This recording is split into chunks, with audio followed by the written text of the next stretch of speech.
প্ৰথম কথা হ'ল এতিয়া কেঁচু খান্দোতে সাপ ওলাইছেগৈ গৈ কথাটো তেনেকুৱা আছিল প্ৰথম আছিল ৰাজ সাহায্য পোৱাক লৈ জয়ন্তমল্ল বৰুৱাই প্ৰথম পত্নীয়ে যেতিয়া তেওঁ ৰাজ সাহায্য পাইছিল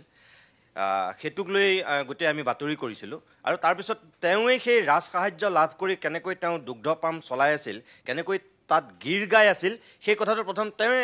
ৰাজহুৱা কৰিছিল আৰু তাৰপিছত এতিয়া লাহে লাহে বিষয়টোৰ ভিতৰলৈ আমি যেতিয়া সোমাই গৈছোঁ এতিয়া দেখোন নিত্য নতুন তথ্য পোহৰলৈ আহি আছে মই প্ৰতিদিন টাইমৰ দৰ্শকসকলক এটা কথা ক'ব বিচাৰোঁ যিটো RTI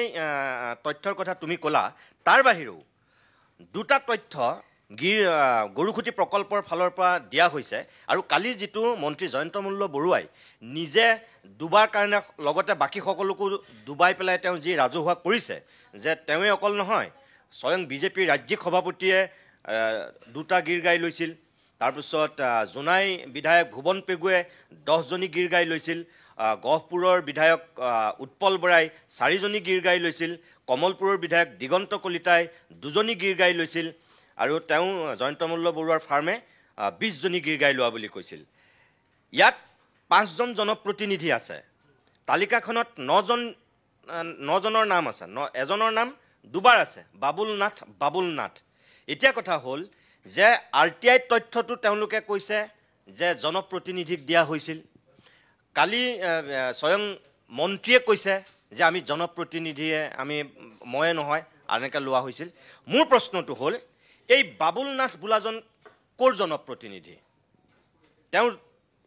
20জনী আৰু 10জনী 30জনী গাই তেওঁ লৈছে মইতো অসম বিধানসভাত কোনো বাবুল নাথ থকা বুলি নাজানো এতিয়ালৈকে গম পোৱা নাই এই বাবুল নাথ বোলা জনপ্ৰতিনিধিজন কোৰ 1 নম্বৰ কথা 2 নম্বৰ কথা নিৰাজ বৰা তেওঁ 20জনী গাই লৈছে এই নিৰাজ বৰা কোৰ জনপ্ৰতিনিধি এইটো কথা ৰাজহুৱা কৰিব লাগে গৰুখুটি প্ৰকল্পৰ ফালৰ পৰাও এইটো কথা ৰাজহুৱা কৰিব লাগে আৰু মই ভাবিছোঁ এইটো আমাৰ অসম চৰকাৰৰ সংশ্লিষ্ট বিভাগে এইটো কথা স্পষ্ট কৰক ভাইচ চেয়াৰমেন GMDয়ে মই জনামতে ভাইচ চেয়াৰমেন GMDয়ে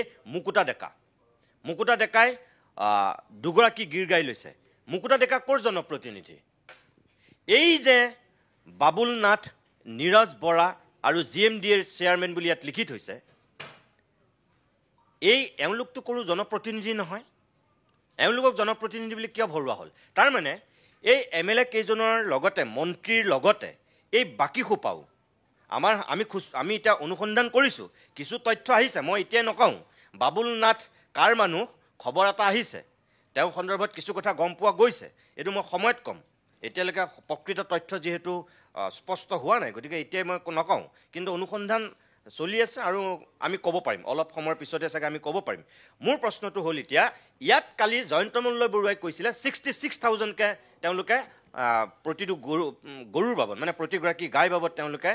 পেমেণ্ট কৰা বুলি কৈছিলে আৰু সেইমতে তেওঁ নিজেই কৈছে যে তেওঁ 13,20,000 টকা হয়ও ইয়াত এখন স্পষ্টকৈ লিখা আছে প্ৰত্যেকজনী গৰুৰ বিপক্ষে 66,000কে দেখুওৱা হৈছে দিগন্ত কলিতাৰ ক্ষেত্ৰত 2জনী গাই গৰু দেখুওৱা হৈছে 66কে 1,32,000 টকা তেওঁৰ ক্ষেত্ৰতো দেখুওৱা হৈছে এখন কিন্তু পুৰা অফিচিয়েল তেওঁলোকে দিয়া নটিচ এতিয়া মই তোমাক কম আৰু মই দৰ্শকসকলকো এটা বস্তু দেখুৱাব বিচাৰোঁ এইখন হৈছে গৰুখুটি প্ৰকল্পৰ কৃষি প্ৰকল্পৰ পৰা দিগন্ত কলিতাক দিয়া ৰিচিভ দিগন্ত কলিতাই লোৱা 2জনী গাই বাবদ তাত দিয়া ৰিচিভ ইয়াত চাওক এতিয়া ইয়াত লিখা আছে এজনী গৰুৰ বাবদ 89,000 আৰু তেওঁ পেমেণ্ট কৰিছিলে 1,68,000 টকা কথাটো হ'ল কোনে মিছা মাতিছে এতিয়া এখন গোটেইখন ভেকু ভাওনা চলিছে নেকি তাৰমানে ইয়াত কৈছে তেওঁলোকে 66,000কে পাৰ গৰুক দিছে বুলি আৰু দিগন্ত কলিতাকো 66,000 টকাত 2জনী গৰু 1,32,000 দিয়া বুলি দেখুৱাইছে এইখন কাগজত এখনটো অফিচিয়েল কাগজ আৰু এখন ৰিচিভ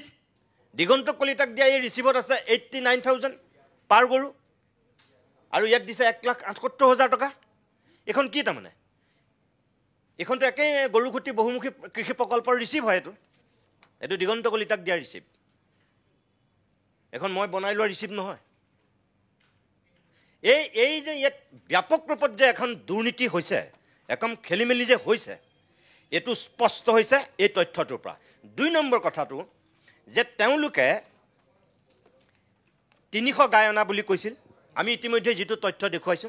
যদি 300 গাই সঁচাকৈ আনিছিলে এটা তেওঁলোকে এইখন 2024ত দিয়া ইয়াত 24ত দিয়া তথ্যমতে তেওঁলোকৰ 56 জনী গাই ইয়াত স্পষ্টকৈ লিখিছে কিন্তু যে বিভিন্ন অনাৰ সময়ত হোৱা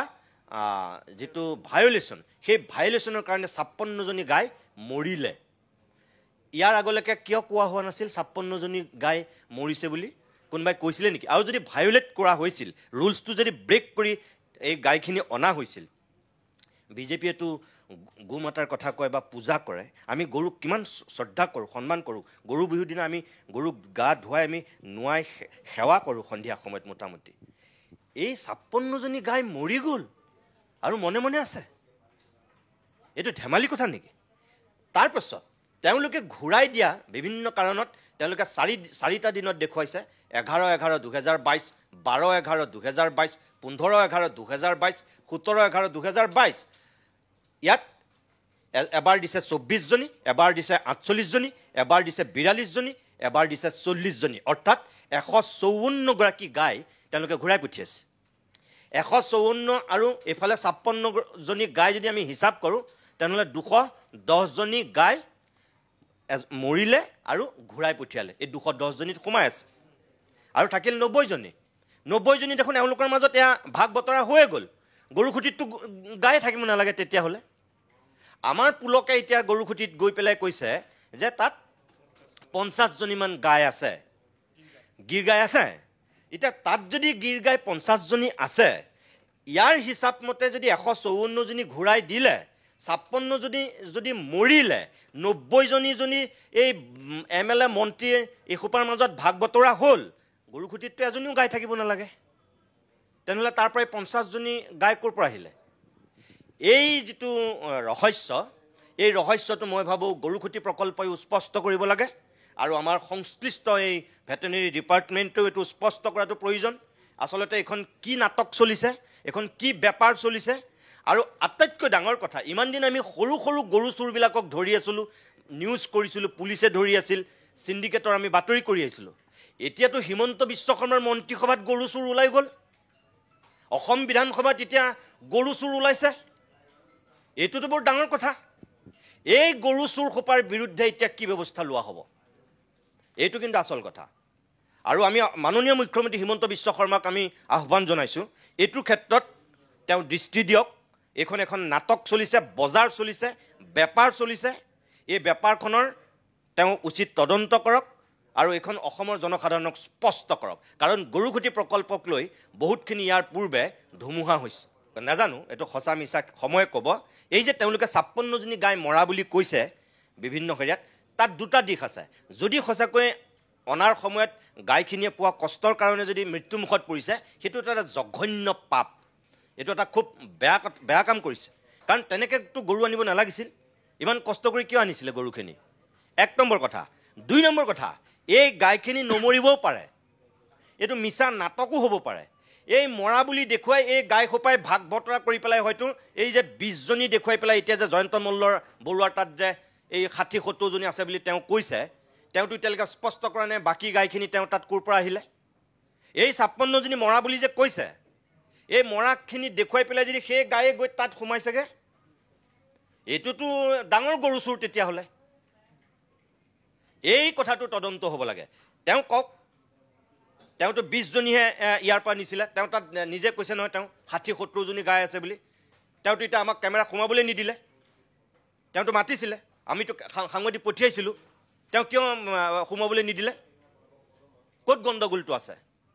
তাৰমানে এই 20 জনী তেওঁ ইয়াৰ পৰা কিনিছে বাকিখিনি তেওঁ ক'ত পালে তেওঁ এটো ৰাজহুৱা কৰিব লাগে মই ভাবো সেইটোই আৰু সঁচাকৈ যদি মৰিছে এই কি কাৰণে মৰিছিল সেই কথাখিনিও স্পষ্ট কৰিব লাগে গৰুখুটি প্ৰকল্পৰ কৰ্তৃপক্ষই